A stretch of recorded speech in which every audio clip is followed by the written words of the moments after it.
Kwa majina yangu naitwa Patricia Nambari Male, ni meneja mradi, nafanya kazi na shirika la KCCO, nikiwa nasimamia upande wa mkoa wa Manyara. KCCO tunafanya kazi na hospitali ya rufaa mkoa wa Manyara katika kutoa huduma za macho, za kliniki mkoba, lakini pia na huduma za ndani.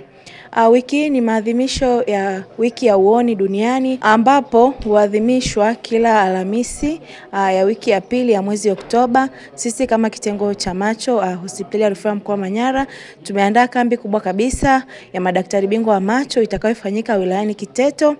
Tutakuwa kata ya Kijungu, lakini kilele tutakwenda kuadhimisha katika hospitali yetu ya wilaya Kiteto, kwa jina lingine tunaita Kibaya. Na kauli mbiu ya mwaka huu ni penda macho yako.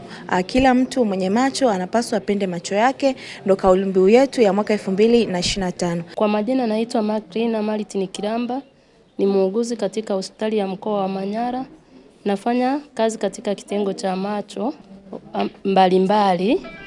Kati ya huduma ambazo tutazitoa ni huduma za uchunguzi wa macho, huduma za dawa, huduma za miwani, lakini pia kwa wale watakaogundulika kwamba wana matatizo ya kufanyia upasuaji wa mtoto wa jicho, tutaweza kutoa huduma hiyo ya kufanya usafishaji wa jicho wa mtoto wa jicho.